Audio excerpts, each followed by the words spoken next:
Trailers for sale or rent, rooms to let 50 cents. No phone, no pool, no pets. I ain't got no cigarettes. 2 hours of pushing broom buys a 8 by 12 4-bit room. I'm a man of means by no means, the king of the road. Third boxcar, midnight train, destination Bangor, Maine. Old worn out suit and shoes. They don't pay no union dues. I smoke old stogies that I have found.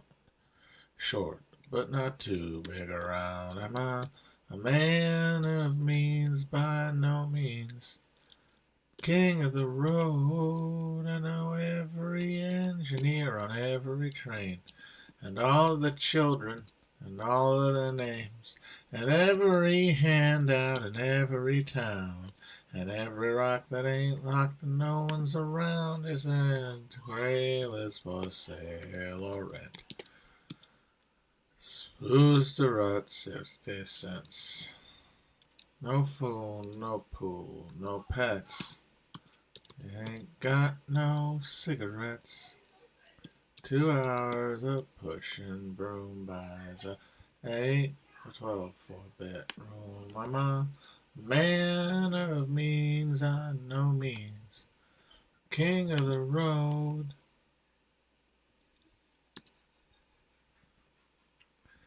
Oh man, how do you spell that word?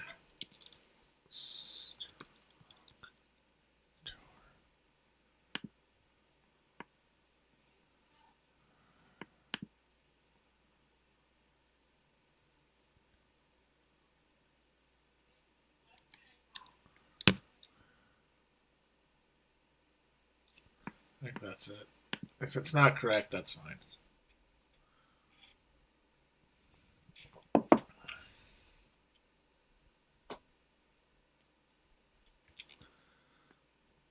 Been sitting around drinking with the rest of the guys. 6 rounds bought. I bought 5. Spend the groceries and half the rent, about $14.27. So dang me, they ought to take a rope and hang me higher from the highest tree. Woman, will you weep for me? Do do do do do do do do.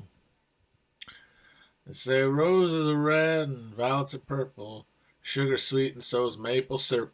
And I'm the 7th out of 7 sons. My daddy was a pistol, I'm a son of a gun. They go gang me, dang me. They ought to take a rope and hang me higher than the highest tree. Woman, will you weep for me? Do do do do do do do. Do do do do do do do do do.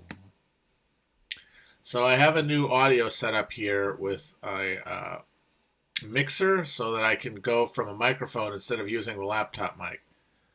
And I know a lot of people have been unhappy with the sound of these things at various times, and I know that Chris isn't particularly happy to be putting out things that don't have an optimal audio quality to them. He's got his own pride in his work, and I respect that. So hopefully this sounds good. Please let me know if it doesn't. It's not using the mic? God damn it. God damn it. Of course I don't know how to do this.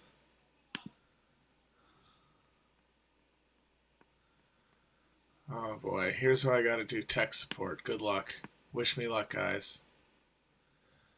Oh boy. Alright, I gotta close that. I should close this. Don't need that. Don't need that. Where is...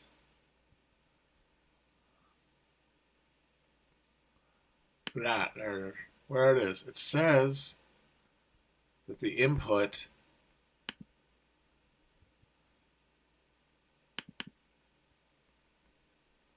is the microphone. So I don't know. What do you think? Because I don't really like holding this thing. I'd rather just talk.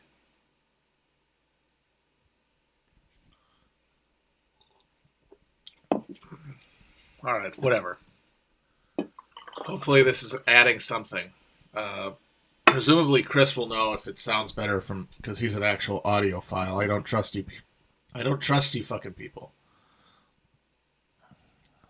You can hear the computer clicking, so you know it's not that. Well, motherfucker, I don't know what to do about that. Very sorry.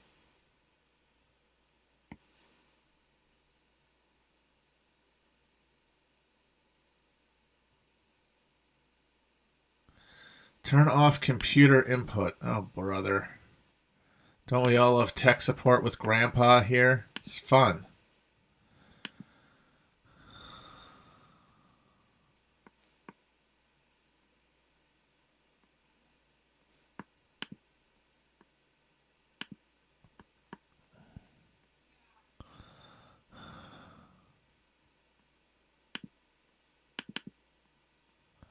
Oh, I think this might be it. I think I might have fixed it. I don't know. That might have helped. Does that help? Did I actually troubleshoot it?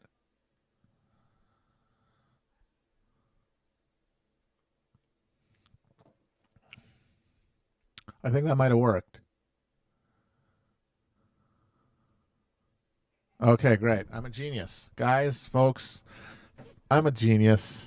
Trouble has been shot by a super hacker. I'm practically Hugh Jackman in the film Swordfish over here.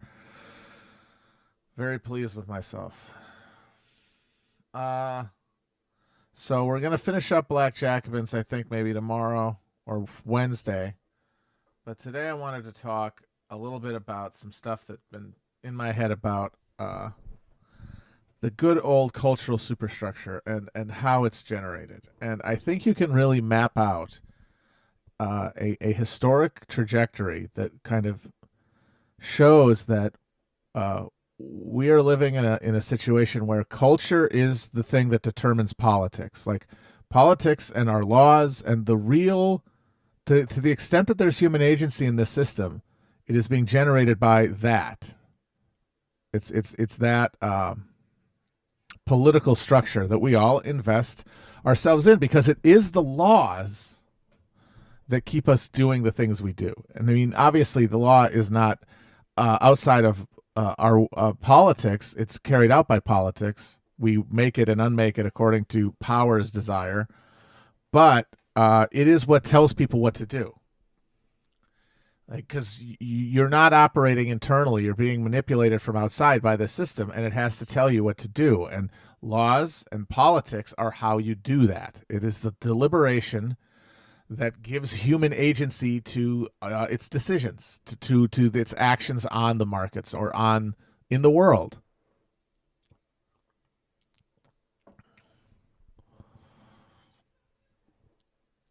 And the law is bending to the algorithm because there is no human resistance to it, because we're all pushing, no matter what we think we're doing, we're all pushing in its direction. Because we have lost the war over control of things like politics.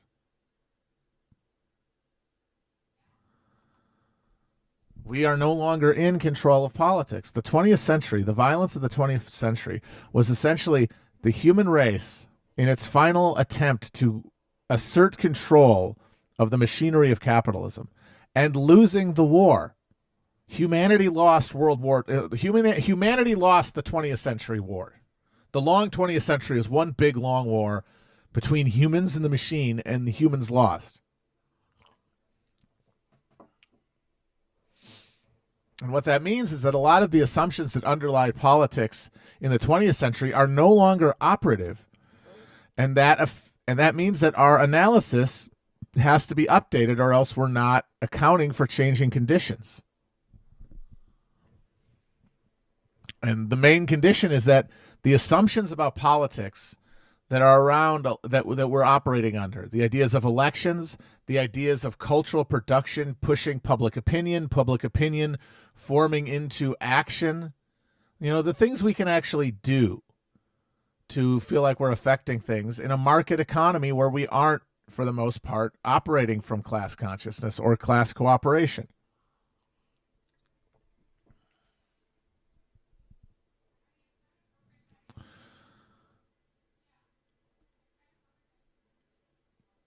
And the explosions of socialism and then the counter explosion of fascism, and then the through line of sort of imperial domination that knitted them together, is all the human race in revulsion to the depredations of capitalism, which on the one hand are creating this horrible destabilization and undermining of understandings of the world and human autonomy and like the soul, you know, you want to get goofy about it,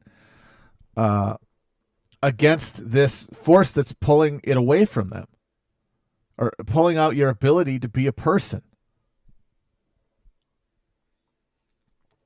Oh, God damn it. Is it not working?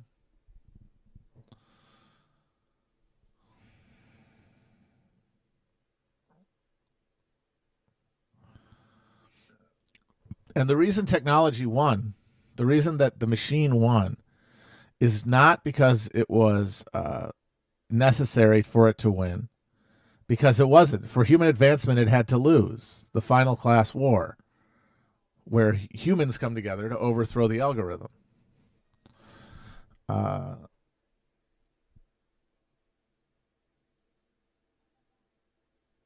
It won that war not by annihilating us all.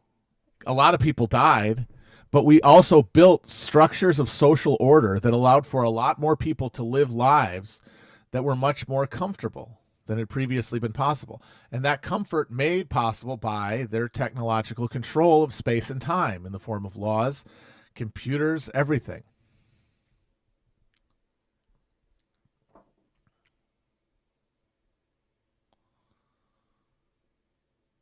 And we acceded to that because a lot of people got essentially bought off. The closer they were to the machinery center, the more they could be bought off when that technology is used to do direct exploitation away from power through the empire. And that solution to the contradictions of capitalism was pursued as a way to ameliorate the anxieties of the lower and middle classes, which then formalized into socialism and then fascism as conditions deteriorated, even as and that created a situation where first there was the Hobbesian war over access to imperial markets that made World War I inevitable, and then once that happened, made World War II inevitable by allowing this defeated Germany the capacity to create a social engine powered by middle-class anxiety that could literally seize control of capitalism and direct it to its own ends, the same way that the Bolsheviks were able to in Russia.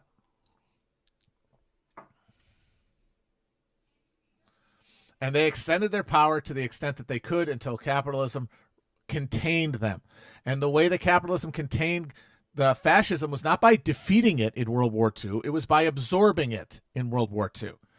It decapitated the nationalist sort of id of National Socialism, but it incorporated the structures of power that had been developed within it, the actual people, the human capital with the institutional knowledge who had built it, were brought into the American Imperium to administer a global empire that would have at its base the job of hyper-exploiting from the undeveloped areas of natural resources for the benefit of everyone broadly across class lines in the Europe first and then in the Anglo-American sphere.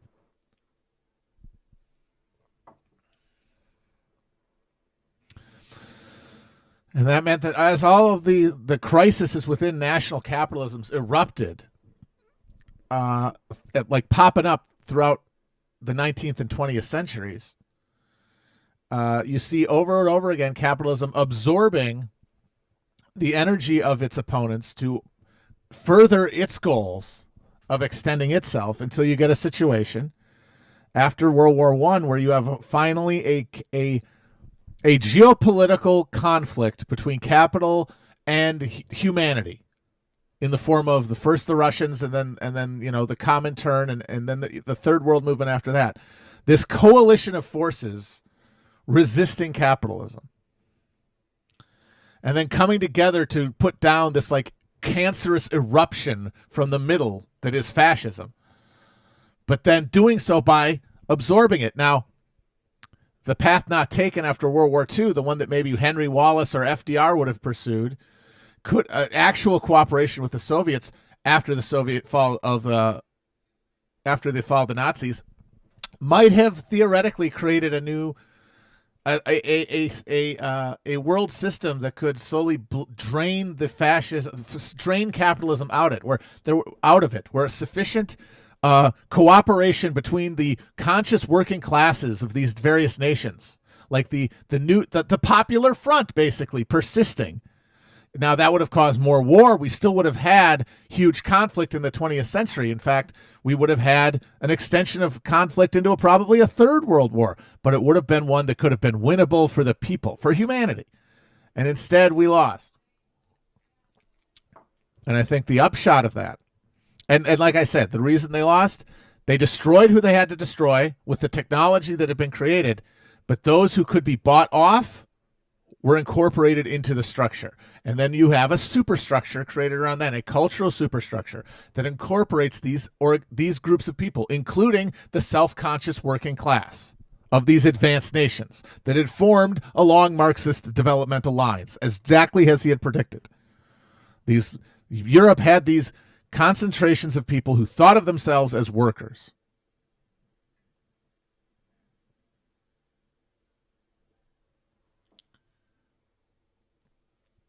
And they were everywhere through the world. And the hope of after World War II is that they could all come together. But because Stalin pursued this cover my ass, save my ass strategy where his well-being as ruler of Russia and his regime's empowerment is more important than his duty to the working classes of the world, allows to create the conditions that make communism's defeat inevitable. Because as soon as the Bretton Woods system of global trade is commissioned after World War II, and the wildly underdeveloped and then recently war-ravaged Soviet Union, and then its allies in the underdeveloped Third World, we're going to have to go it alone.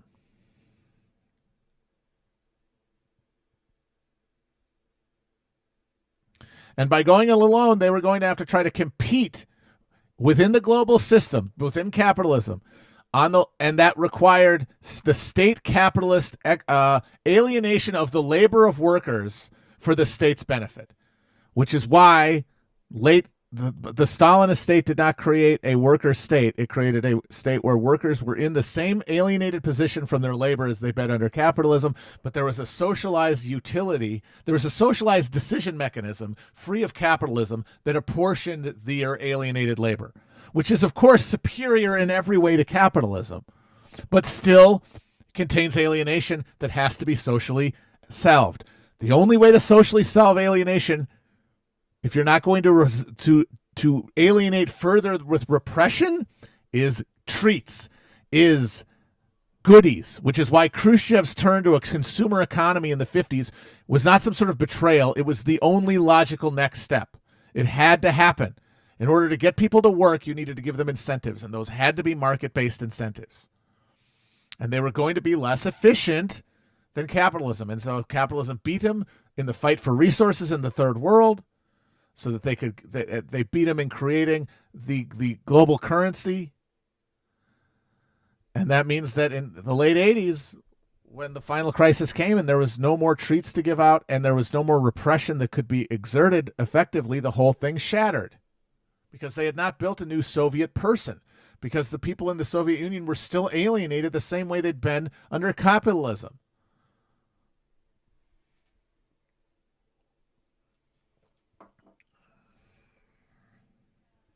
And that was made inevitable, and Stalin decided to fight it out to fight it out on economic grounds, because he had basically forsworn a real challenge for power on the field of battle, but also a pressing forward of creating a coalition beyond Russia's borders, because they gave up on the Greeks. They gave up on the Greek communists in order to solidify the Warsaw Pact line, the Iron Curtain line, and then they fucking did not do any significant work to reach out to post-colonial regimes or colonial resistance movements that were fighting to push off the last vestiges of formal colonialism.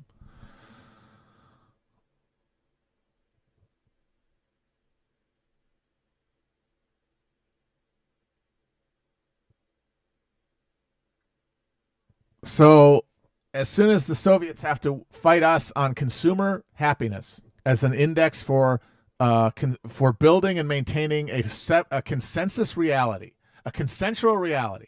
Capitalism has coercion in the form of its cybernetic network of technology hooked to the profit motive.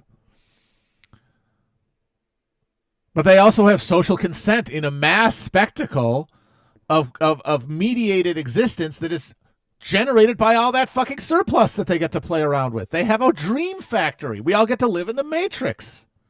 We all get to live in a funhouse version of reality because we're living on the surplus extracted from others. We're living off of others' pain.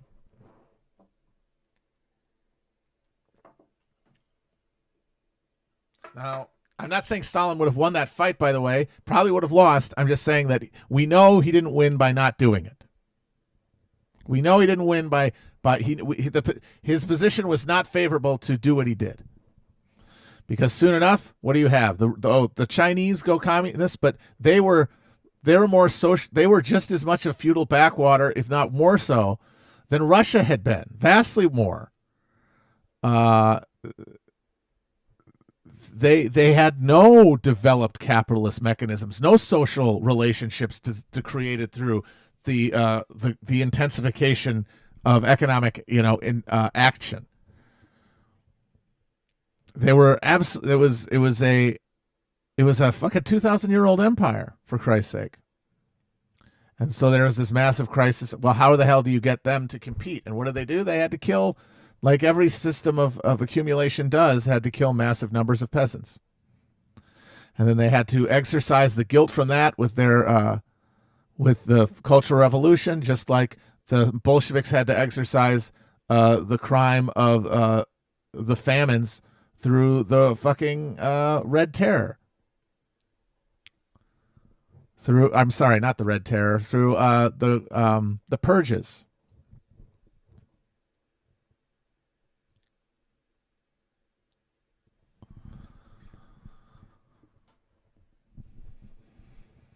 So one way or another, this system is it has won it won in the 20th century the fight. And the final terms of final surrender of the human race were laid there in the neoliberal order, which is what the deal we got, which is, all right, this is the final crisis moment to set in conditions to move forward as we cybernetically our ability to technologically control outstrips your ability to resist it. And so all we really have to do is provide as minimal basis as possible for you to keep fulfilling your necessary social role without us making it too big of a headache to put you down and to use repression to prevent you from doing that. How much social coercion do we need to give you? And because the working classes of the world had been scattered to the winds by the 20th century, there was no coherent response. And so the institutions, dominated by capital as they were, made a deal on capital's behalf. And that is the neoliberal deal, the Washington Consensus. What you can grab in the market will allow you dignity, humanity. It will be the final Hobbesian descent. But it will be buffeted. It will be buffeted and prevented from just being a free-for-all collapse into chaos that doesn't serve capitalism's interests. Will give you enough treats, basically, to make it go down smooth. But of course, those treats are going to be dwindling over time. And so all of our post 89 politics has been this ritual exercising of all of our anxieties about the fact that we no longer control our destiny as a species.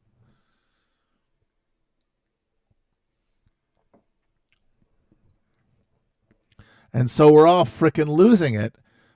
And the reason we're losing it is because none of us can have identified where the enemy is, because of the fact that we are all grasping for meaning through a miasma of post-class identity formations. Like, we are declassed in a way, in a fundamental way. And what I mean by that is that when you talk about the Gramscian model, when you talk about superstructure as the place where you build power through counter-hegemony, you're talking about an assumption that was in the context of Gramsci in Italy trying to answer the question, how do you take a country full of God-fearing peasant hicks and make it an effective and guide it towards socialism? And his answer is, well, you have to allow it to generate. It has to generate through the lives of these people in the form of their interaction with culture, because they do not and cannot experience the other more clarifying conditions of a working class existence. And so Gramsci was trying to speak to the question, how do you try to get to socialism from there? And it was build these counter institutions that can give you the legitimacy that the experience that you're not getting because not enough people are in labor relations. It's, what do you do with the serfs? This questions always come down to, what are we doing about the serfs? And I think we're in the situation now, though, where because the terms of conditions of human surrender that happened in the late 20th century were such that human control of institutions at all levels would be ceded to the market, it meant that the culture that we're going to absorb will not contain actual working class perspectives, actual working class values, concerns, the kind of things that people would interact with in a culture and then use to clarify their actions in life. Because even though working class people still make culture in their day-to-day lives, in their interactions with elite culture, and in their folk culture, their technologically aided folk culture, your TikToks and stuff. Unlike in the 20th century, throughout the world, this culture is not, those working class people do not experience their lives as working class people. 20th century people across the world, when they thought of themselves to some degree as a worker. It was a meaningful, coherent sliver of their identity, and it had a defined meaning, and that was notions of solidarity, notions of democratic control of resources to social ends.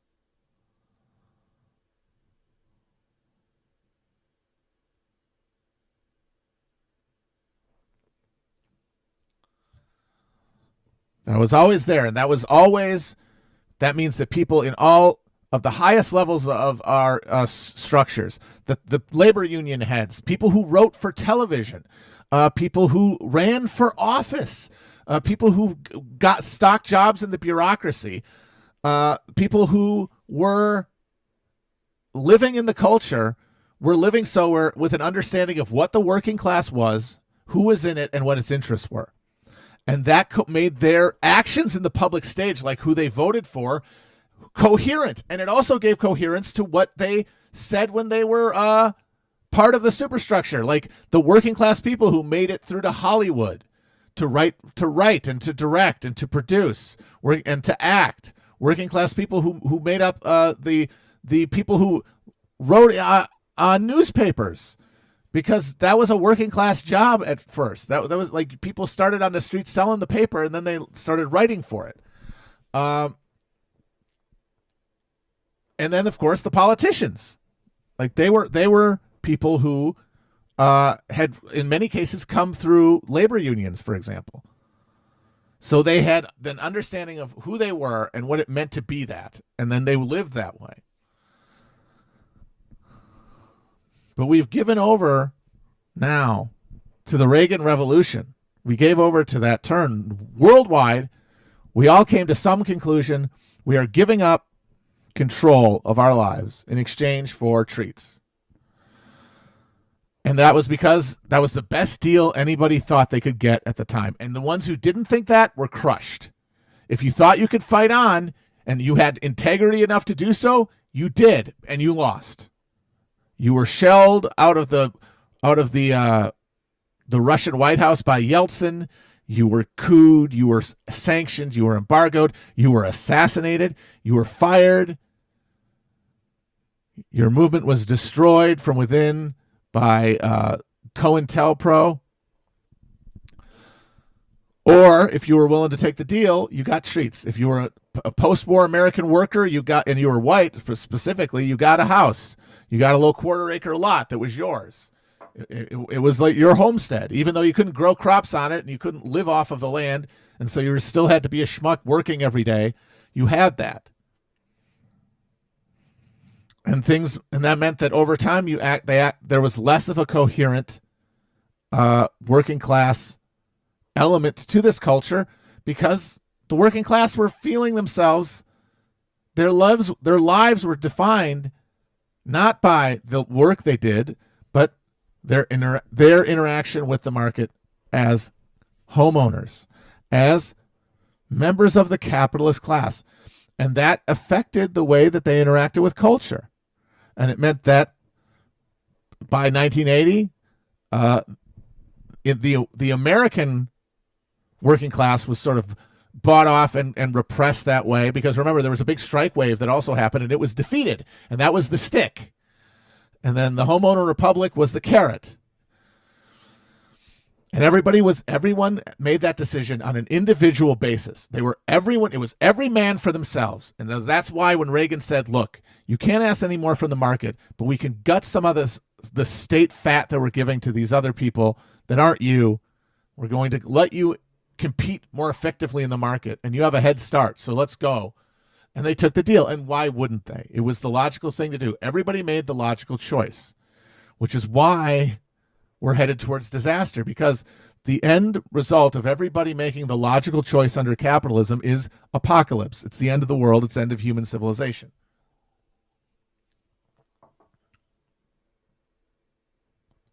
It is our illogical choices that bind us together.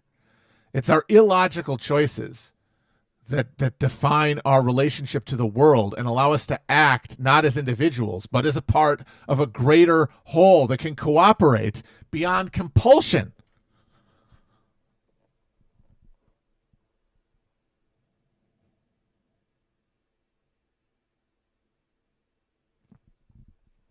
And what we have to reckon with now when we're talking about what's the role of culture in politics and what's the difference, and that means where is the power? Where can you assert influence?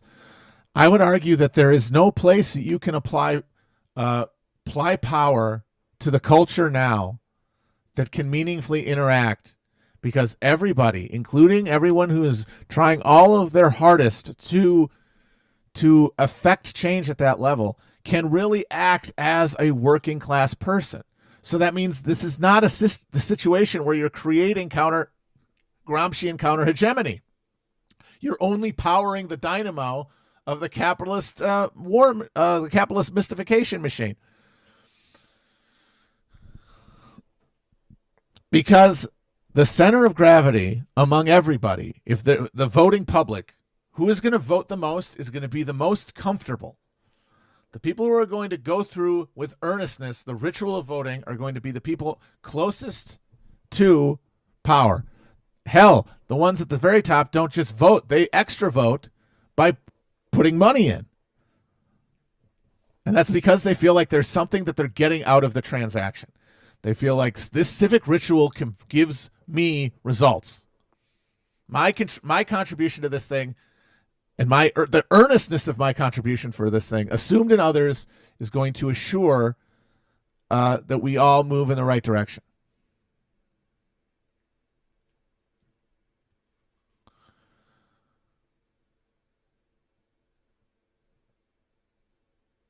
But our experience of class is only postmodern. We experience our lives as consumers. We are a consumer nation, and you array your politics around the symbols of these that we get from the culture, the mediated landscape that replaced the practical realm where we used to define our world. Now everything is coming through this gauze, this veil of Maya that we're covered by.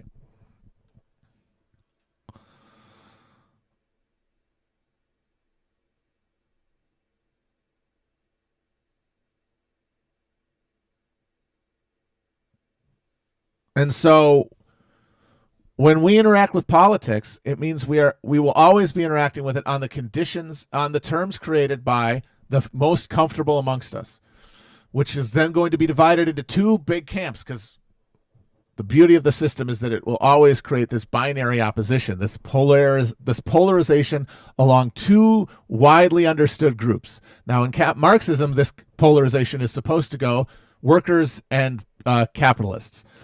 And in the Bernstein-Kautsky revisionist model, that's how it's supposed to work. Eventually, you get a system where there's two big political groups within a democratic structure. One of them is a party of capital, the other is the party of workers, and then they go at it. And guess what? The workers win because there's more of them. That's the SDP formula for reform that becomes revolutionary.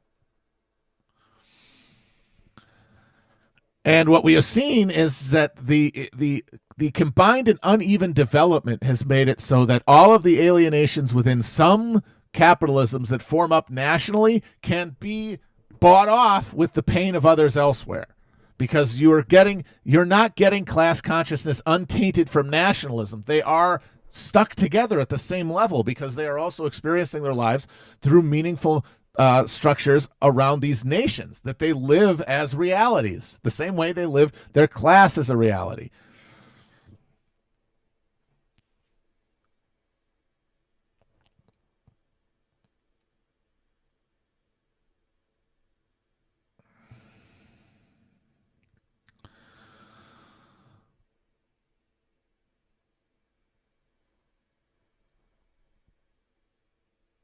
And so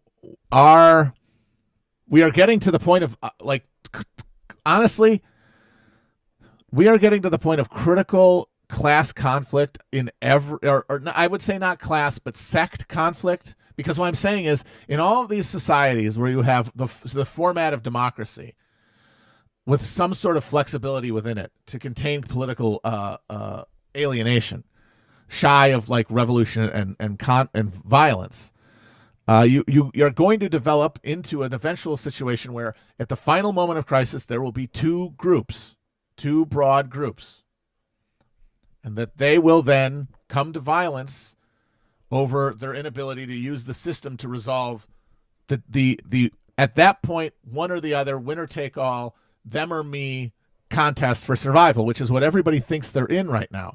They're not, but it feels that way. That's the frequency we're vibrating at, because we all understand that that's where it has to end. When it ends that way, we don't know, but it has to end at some point in the near future. And that's going to be true in every country, but what that alignment is depends on the country.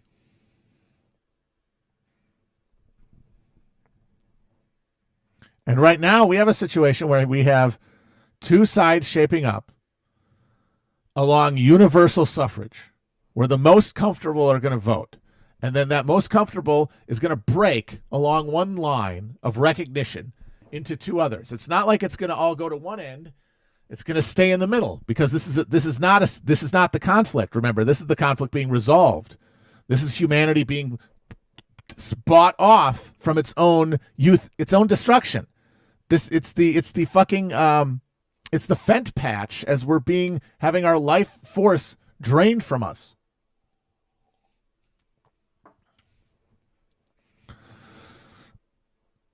And so that means even though we are all still have a relationship to a means of production, that means that we are workers in some sense.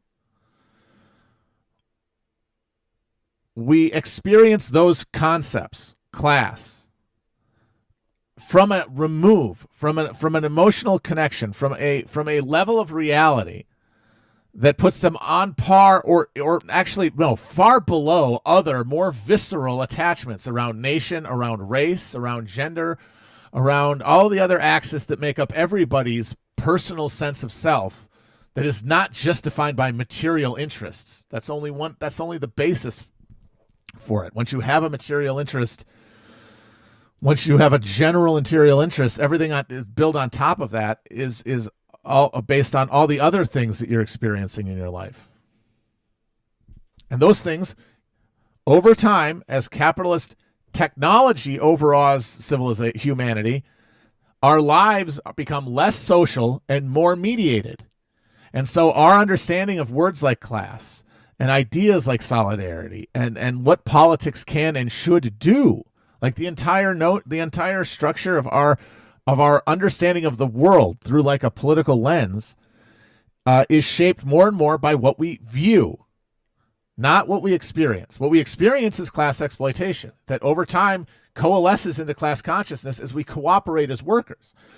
Now, as we cooperate as workers, we do things like create a newspaper or have a political party, and those political parties do things, and those newspapers write about those things, and that creates a context where we're acting and we're defining ourselves through our interaction with the world, and that includes voting and things like that. And that is being generated by this working class movement. But once the working class movement is destroyed, where every working class was put down everywhere, from the former Soviet Union to China to Latin America, of course in the United States, in the form of Paul Volcker, just putting a fucking stake in the heart of the working class, but because they had already, there was no sufficient formation anywhere to defeat it because we were all too comfortable. The ones who were the most crucial to the system were too comfortable and had been made so. All the suffering was scattered. The deepest pools of suffering were not touched by political power. They had never been allowed to let sufficient capital formation stay to allow for the intensification of those cultural production that could interact with these structures and force a voice. There was only the barrel of the gun.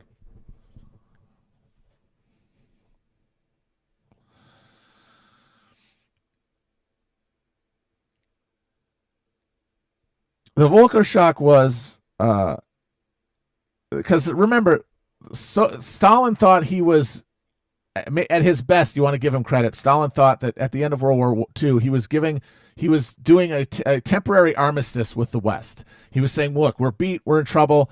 We got our asses kicked during that war. They have a bomb now. Let's just play on their terms until we recover a bit." And that's under the best faith, the most charitable reading of Stalin's thought process was that's what he was thinking, if he cared that much. But in hindsight, we can see that no, by ceding to that contest, the Soviets basically sealed their doom.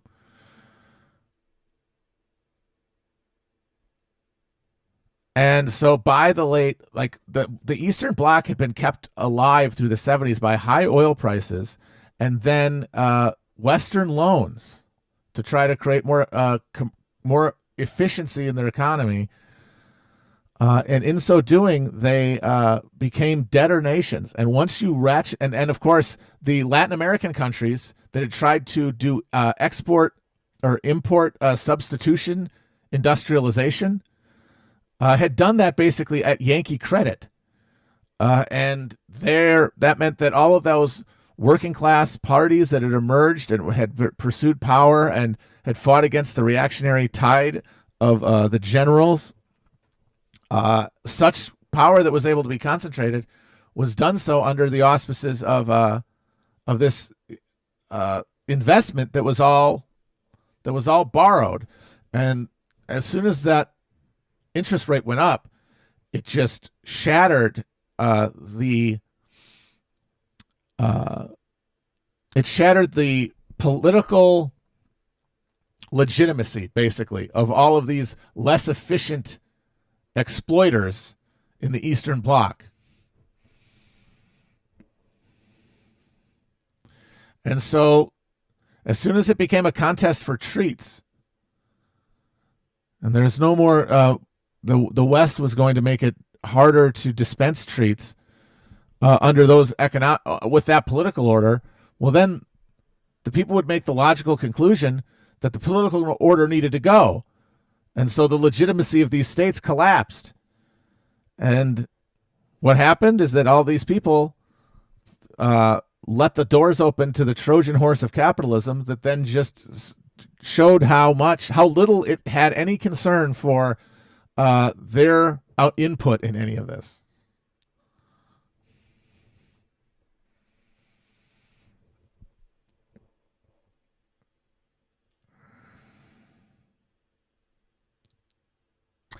But what this means for the culture question is, since we're all interacting with the market, interacting with culture as consumers who are related to who the more we matter in the cultural discourse, the more likely we are to vote, the more likely we are to participate in political contests and volunteer and participate by talking about it to each other and writing and creating art about it. We are the people who have a faith in the system that was bought off by the middle class boom, and that is being undermined and that is being eroded every day. But because of the accelerating pace of the technological coercive power of capital, our ability to resist that has never been lower. There is no reflection in our lives of effective class resistance to capitalism. There's a Democratic Party, but the Democratic Party does not represent in any way a class project. No one experiences that way. There used to be a class project associated with the Democratic Party, and it's through that lens that people still assume there is one, and that structures their relationship to it, but it's fake. And what that means is that those comfortable fucking homeowners who might have been a professional person, might have been a factory worker, they view through the spectacle of politics through this lens of credulity. And that leans them to either be Democrats or Republicans, and to accept one or the other of these frameworks of blame and virtue that is the political system acting out the question of who will be sacrificed to the god Moloch. And the Democrats and Republicans fight over who is more worthy of Moloch's extinguishment. And so politics becomes a shadow war between these two cultural demons that we're trying to exercise, because we have given up control of the system. We do not believe in it, which means we do not believe it bends to human ends. So we're still in it because we have individual interests that we need to fucking concern ourselves with. And so everybody at every level participating, people making art, people making posts, people making podcasts, people running for office, people making TV shows, people trending topics, people donating to campaigns, people volunteering for campaigns, are all operating from this level of belief in the system, born of the fact that they were promised something.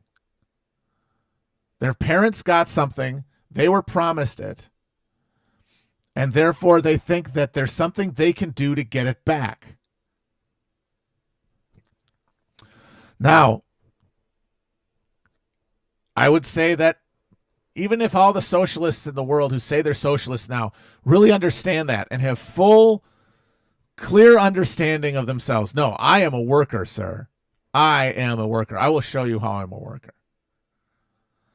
Even if they're fully, even if they know what that word means and they're using it correctly, and it's not just like through the lens that they've been observing it, even if they are absolutely aware of themselves as workers, all they can do is act alongside everybody else because there's no collective thing to do except things like vote. And we vote for parties made up of and voted in huge numbers by people who don't think of themselves as workers. Think of themselves as Americans or taxpayers. Think of themselves as entrepreneurs or would-be billionaires. Think of themselves as white or black or trans or male or female or anything. Things that everybody feels to some extent, but for these people, it's all. There's no lived experience of class that is expressed through the culture. It was killed because the conveyor belt from the working class to the creative class was cut because they said, we're going to give a deal to you humans. You guys who got a house, congratulations. You keep your house. You have that little bit of equity. You're not going to be ground up immediately and fed into the fucking slurry. You're not going to be turned into paste and bone meal. Congratulations. But of course, you know, over time, you're not all going to be able to live lives of luxury. But we're still going to have to figure out a way to dole these treats out that keeps you fucking mutton heads in the game. And the answer was the knowledge economy, college, the idea that everyone believed at some basic level in the way they acted, that the deal was now everybody for themselves, but there is something you can do to ensure at least a minimum level of safety and comfort in life. And that is go to college. Go to mother bitching college. Go there. The way they said in the 19th century, Horace Greeley said, go west, my son, and grow up with the country. The 21st century answer after the extinguishment of the frontier, the end of plenty, the end of the myth, and the need to start cannibalizing the human race, the answer became go to college. Get a knowledge job.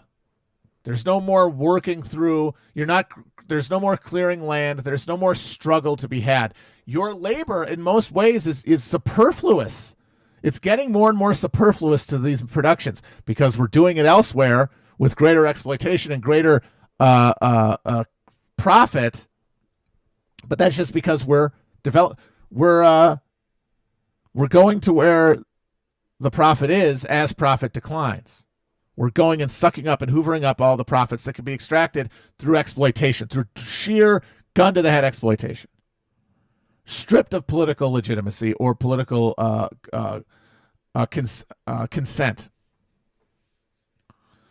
But we don't live that way. The ones who vote don't live that way. So that means that us born into this world, we want to be socialists.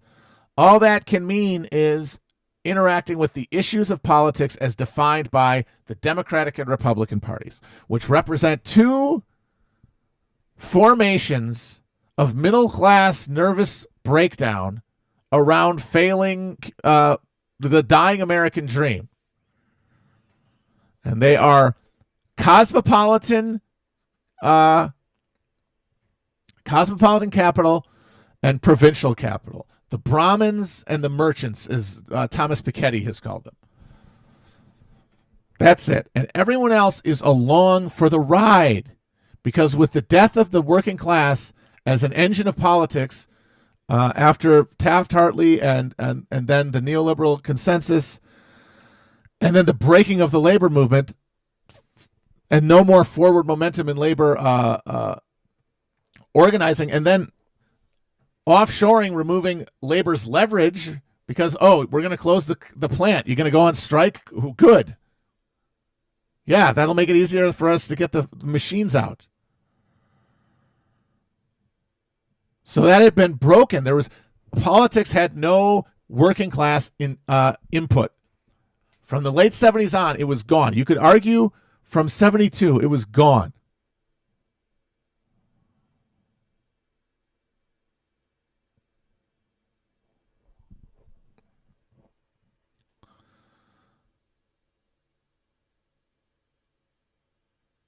And so the culture that we're interacting with is one that has not made by working class people. Some of them are the children of middle class homeowners who are in the middle working class, But they went to college.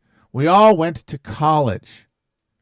Whether you're the son of a forklift driver or a electrician or a fucking ad man or a cop, your kid went to college. And the idea was, if you followed the rules, absorb the etiquette and social mores that were imparted in this finishing school, and then gained some technical skill that could be priced into a market interaction, then that you could get your own semblance of the upwardly mobile, comfortable, consumer-based happiness that your parents had aspired to. Now, the 60s had seen the kids rebel against that and say, oh, no, I don't want that, man. I don't want your gray flannel suit, man. But then at the end, when the alternative was high gas prices and inflation and unemployment going up and higher taxes and fewer vacation days and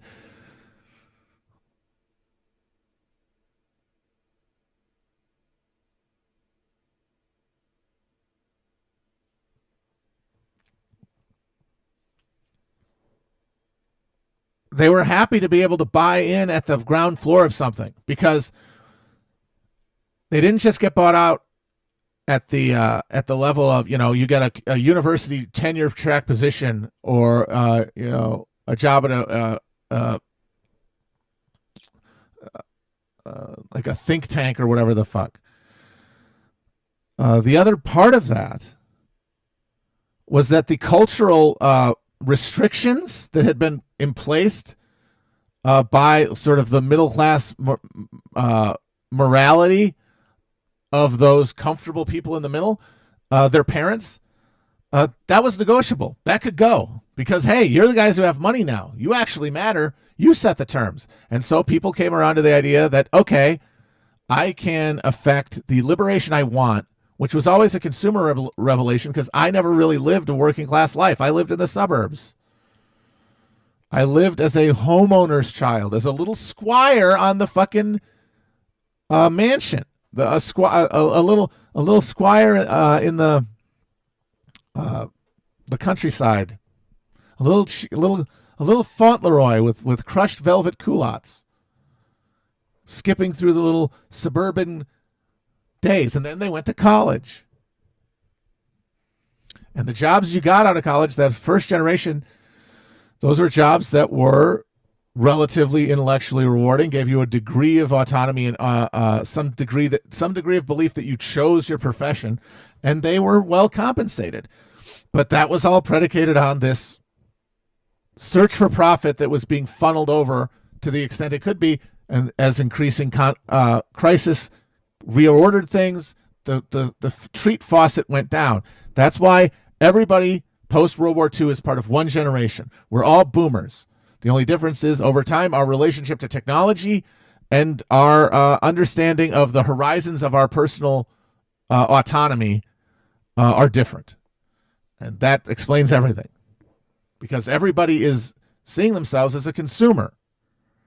Because that is what they were brought into. The world they were brought into post-World War II was one of, for the people who went on to do politics the most and define these things, not everybody, but for the ones who were the center of gravity of American culture, it was a non-alienated time. That's why they got instantly nostalgic, because they were the only people who ever lived non-alienated lives, and college is the peak of non-alienation.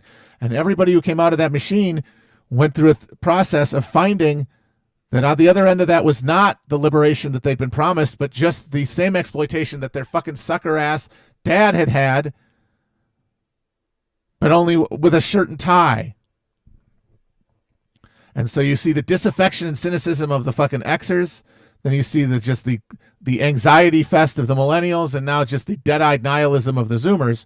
It's that horizon of human agency closing.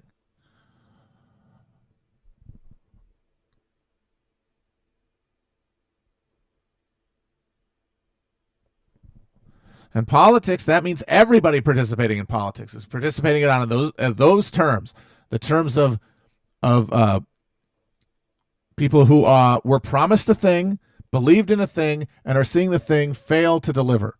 and are having a crisis one way or another of confidence in democracy and the systems that they've been consenting to participate in their whole lives.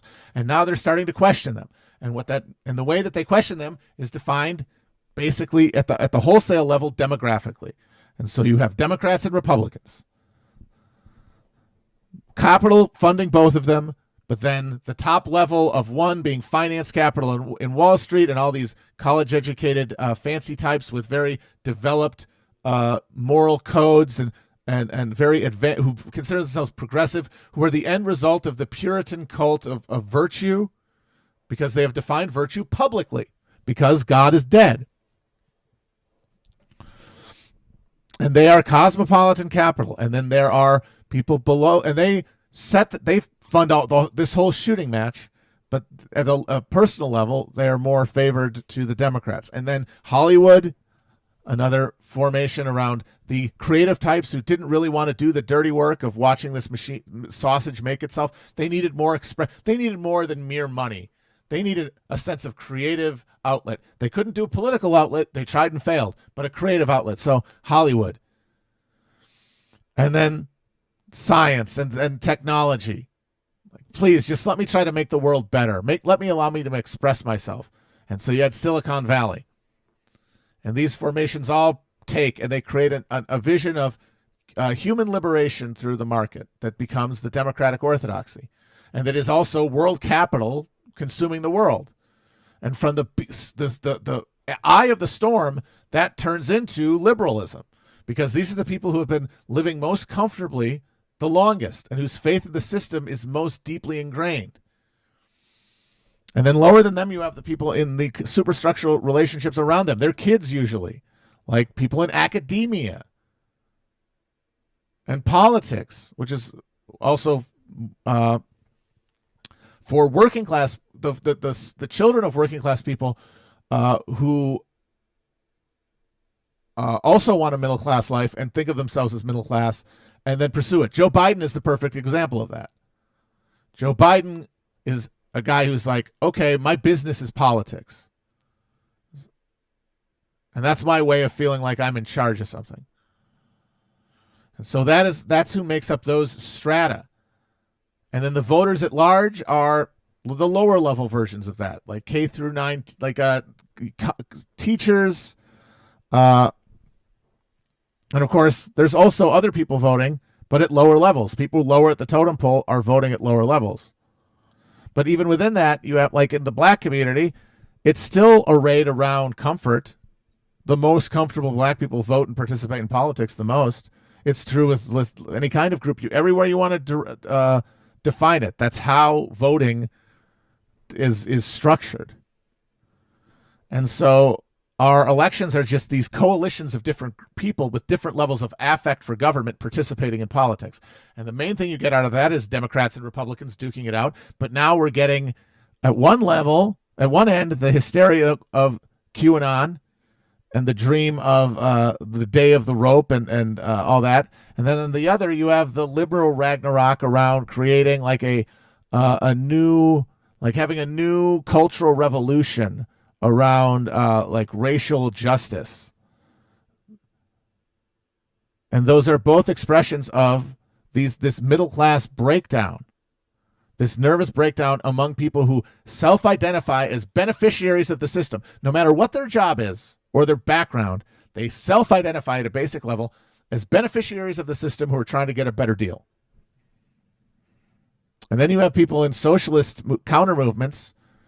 And even if they do believe that they have a class interest and they can only respond to the political structure that is being generated by this end state of neurotic breakdown. Like we're witnessing this breakdown among the middle class mind, and we're enmeshed in it in one way or another, and we can only participate in it. We cannot participate in it without aiding it, is what I'm saying. We are all providing energy for this process. But we can't not do that because there's nothing else to do. It just means that we have to put our gaze lower to the ground when we ask ourselves what is to be done. At every point, the usefulness of this critique in my mind, the usefulness of this line of thinking, the usefulness of my whole approach to politics as your baseline understanding is that it clarifies things. We all still have to make the exact same decisions that we had to make yesterday, no matter what we think about what's going to happen, no matter where we think politics is grounded, no matter how we analyze any of these questions. We have the same daily challenges. And they pose us always a question of what to choose to do. And we choose wrong a lot of the time because our understanding of what's happening in front of us is in some critical way misaligned with reality. And the baggage we bring to our lives from our pseudo-life in this Winchester mystery house of middle-class neuroses, ruling class, I guess you would say, neuroses, either actually ruling class or self-deluded ruling class, neuroses.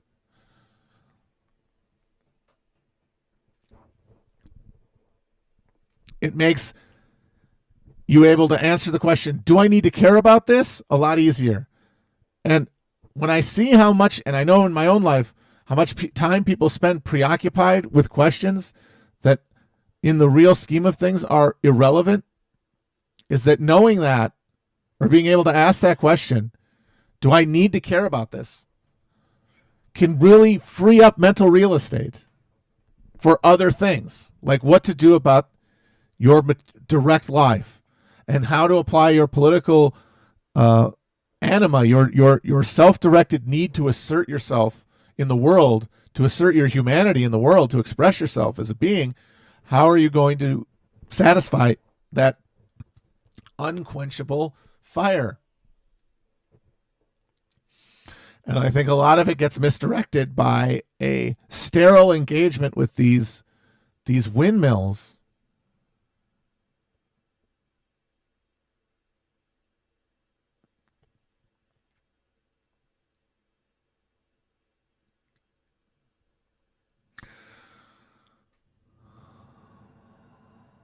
So yeah, that's where I'm at with the whole thing.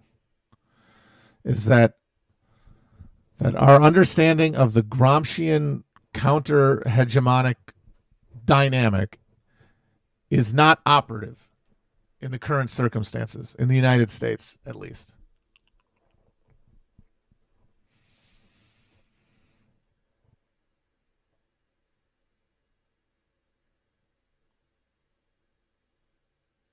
There has to be an emergent working class counter-hegemony that breaks out of all of these structures, that cannot come from these structures. So it can't be the Democratic Party. It can't be any of the fucking issues that we're always arguing about. Because to get people to act from class consciousness, they have to take those moments when there's a conflict between their class interest, as they understand it, and their individual identity interest. There has to be a certain degree of thickness of belief in notions of solidarity to withstand a real identity-based attack.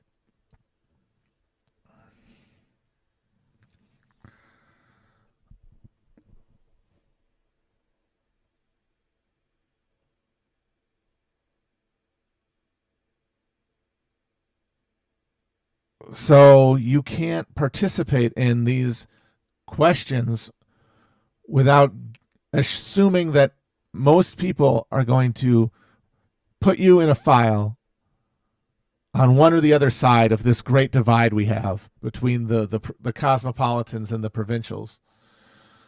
The pubes and the grays, if anyone's read The Dark Tower.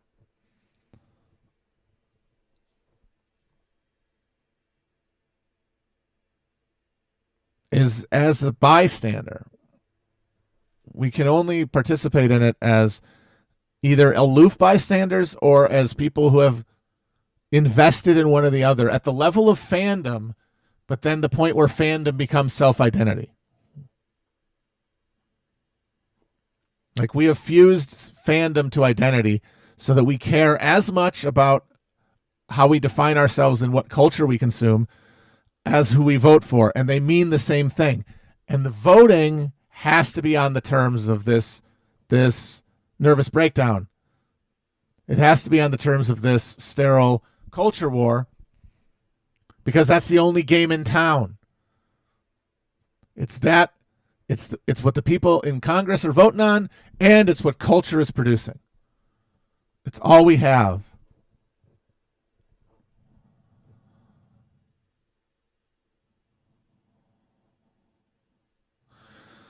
So an emergent working class identity is going to form around practical questions of direct tactical use, which means that these big structures of sorting that break us apart will not come into the question.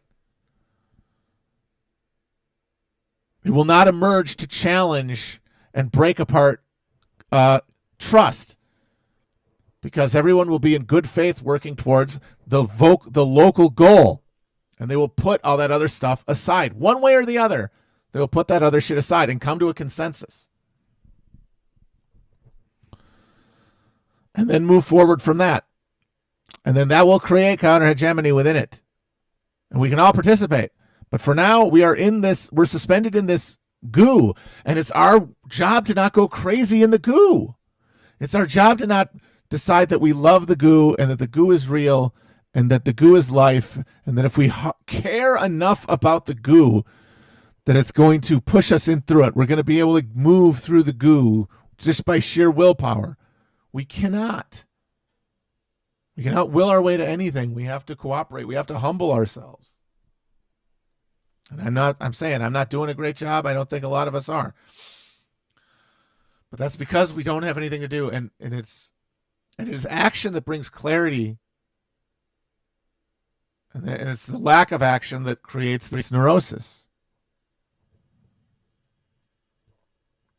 So we just have to not necessarily try to push to the very barrier of where we're going to get resistance, but maybe just ask ourselves, where can we put energy that will leave us feeling less shitty all the time? It could really come down to that, because I honestly believe that if you're aware enough of the world and ideologically aligned enough with reality to understand the source of pain and alienation in your life, and not to allow the specters of middle class bourgeois breakdown define them for you, that you are seeking the best. I think that if you're on that side, you're trying. It's just you're also trying to pleasure yourself. We're all trying to pleasure ourselves. And those two things are at cross purposes.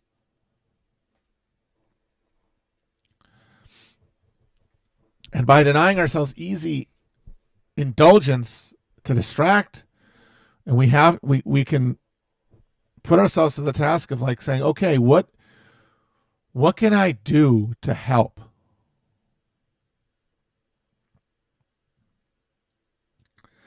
And of course, the question, well, okay, help how emerges. And the ego wants that to mean, how can I do it in a way that is going to make a difference? But you have to get rid of that part. And if you get rid of that part, it really focuses things. Because if you're going to act in spite of your having given up hope of it mattering, you can act from the heart. Because you're severing yourself from your selfish devotion to an action. Because you will still feel better.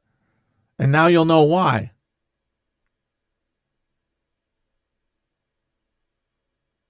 As opposed to always wondering what it was. And it requires the leap of faith. And that's why it can't be predicted or prescribed. That's why it's the realm of art more than politics. And that's why I find myself in this weird position as a podcaster, straddling the line as everybody blurs politics and art together, turns culture and politics into the same slurry of indulgence and distraction, that I am just a part of that process, that I am an avatar of that happening. Of the podcast eruption is people who have a desire to live at the pleasure of a system that benefits them, but to be exempt from feeling guilty about it. And there, you can do that by trying to affect political change or by expressing yourself culturally and artistically. And part of the problem for a lot of people is that the political horizons got so were constricted so fast that all faith in that avenue collapsed almost overnight, leaving only the pursuit of art by the canny, by the ones who didn't want to be cringe. But not most people aren't very talented, is the thing. And it'd be one thing if you wanted to express yourself as a hobby, but having to make it your career means having a deep investment in your ability to do it that makes doing it less fun and more scary. And then people just get paralyzed. I know I did before that choice, until a new thing comes around where, hey, I could just talk about politics and it'll be entertaining. And that's like artistic, right? It's like art adjacent. It's making people happy, which is better than making them sad. And people get to acknowledge me. And I get some of the validation that I can now only seek virtually, because our conditions are pretty much set, unless you get wildly lucky and become an avatar for a whole generation of people.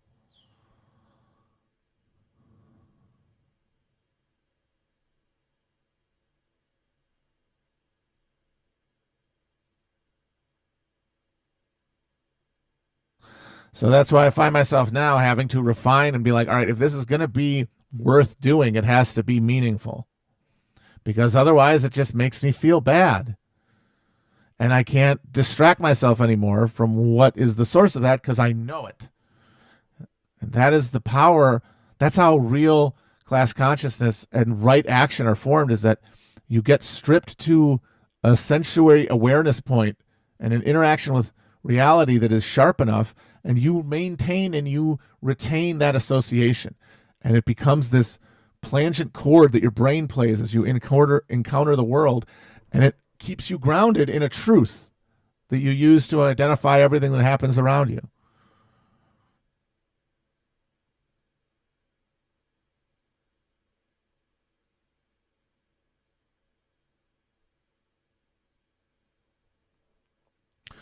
And so now I'm like, shit, I mean, I probably have to make something that's like more labor intensive, more risky than whatever this is. And that's what I'm trying to do.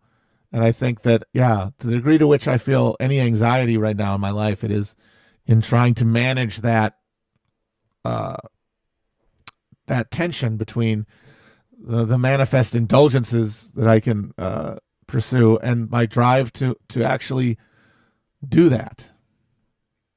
And I'll probably just walk that. I'll probably end up walking that tightrope for the rest of my life, one way or another, unless there's a big phase shift, which very well could happen. But I just trust that I'm walking it for now. I trust that I am holding a balance between and not being pulled from one way or the other. And that's all I can really go on, is that homing beacon in my stomach.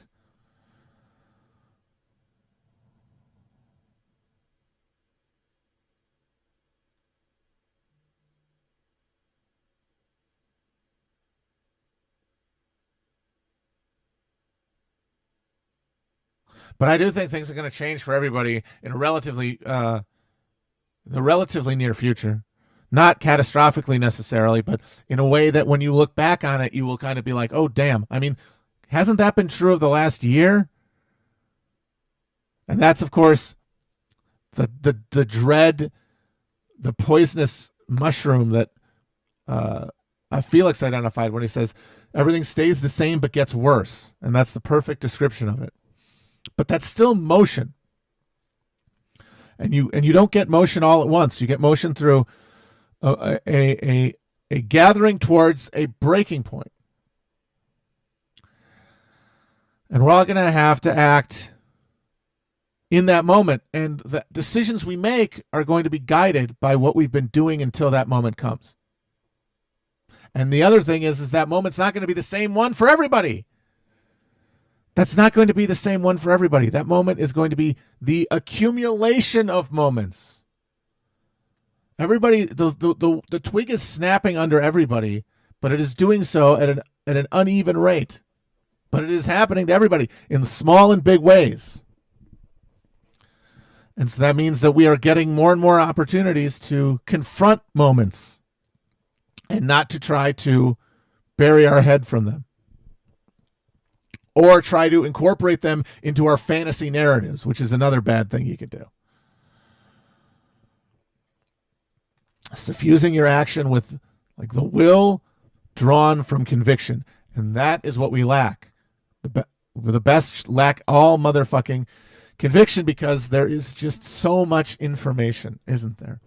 And there is so much of an expectation that we can come to a logical mastery of the moment that will justify our action, because there's no other reason to do anything.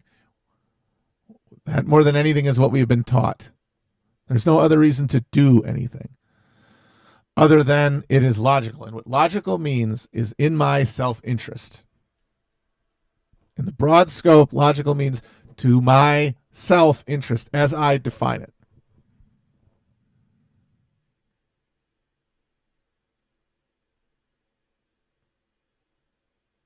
That means nobody believes in any institutions, and that means they cannot believe in working within them or resisting them, because that would be involving themselves in other institutions that they don't believe in.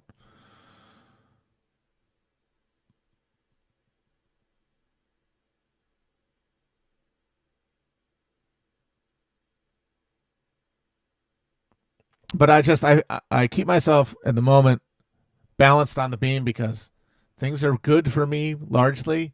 I am pretty content. And I do feel like I am moving forward. And then it's only when I kind of start self-doubt kicking in and sort of sloth that it gets bad. But, then I pick myself up and get back in the race.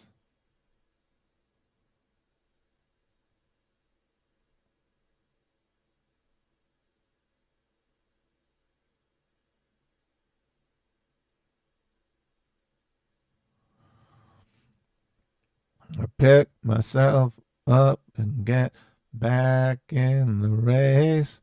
That's life. I get knocked down and I get up again. Never going to keep me down. So yeah, stick around if you want more of these nuggets of content that I'm trying to craft into something beautiful for someone's eyes and feel like it's true. Fuck, yes. Black Jacobin, probably Wednesday. I did finish it, so we'll talk about the whole thing.